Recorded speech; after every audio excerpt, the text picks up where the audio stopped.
So let's review quickly what we have so far. So at the beginning of the main method, we create an instance of the flight schedule class. So I'll just draw like a box of this class, flight schedule class. It has references to two collections. The first collection is the collection of airlines. So collection of airlines to begin with is set empty, but if we execute add airline, we can populate this collection of airlines, right? So this is like a collection of airlines, and we populate it with one airline. So we create an airline object like this.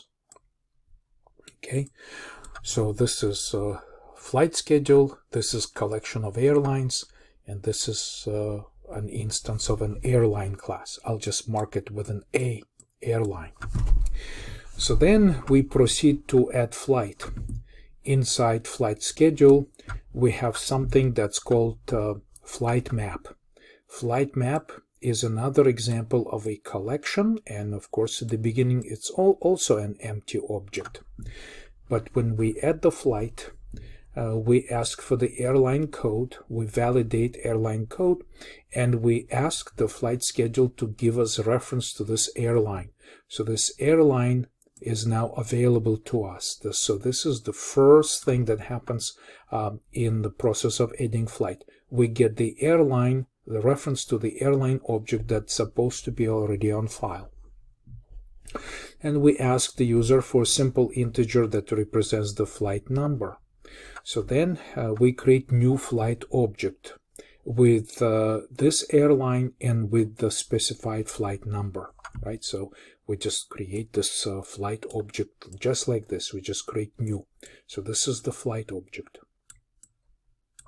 And constructor captures this airline code and apparently populates a reference to the airline inside the flight object. I'll mark it as an F right here, flight object. Okay, so flight has a reference to the airline. Okay, very good. The next step is that we verify whether this flight is already present on this map of flights, right? So this is a flight, a map.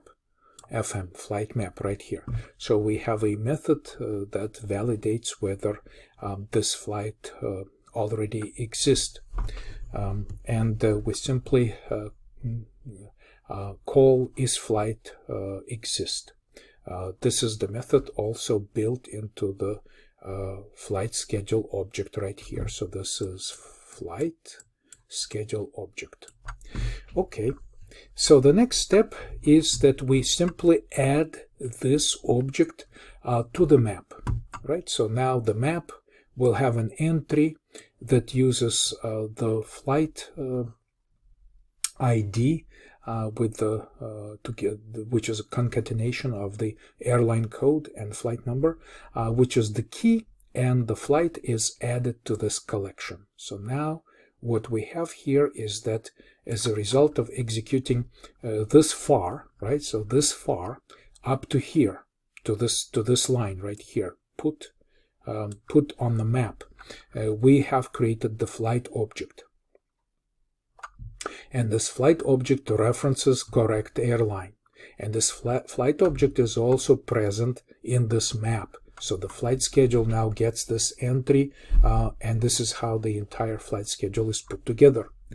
And the next step is that we ask for the parameters for the departure information.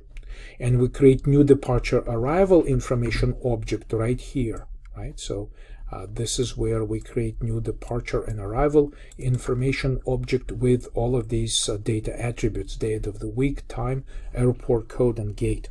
And we just create it as new, and we go back to the flight and we give it to the set departure info method, which simply captures this reference inside the flight object. So we now have flight object, which now has the departure object describing these departure attributes. And very similar, the next step is to create arrival And so these are both, departure and arrival are the same type of object, but we create two of them, and the second reference is also set right here.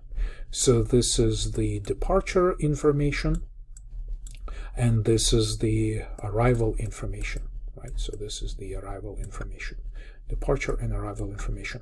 So this is what happens in the end, that flight schedule is made up of a map with references to flight objects, and each flight object has two references to the departure arrival information objects. So this is what happens when we complete this add flight. And earlier we discussed that when we add airline, it's really quite simple. We just we add the reference to the new airline object to the collection of airlines, which is an array list.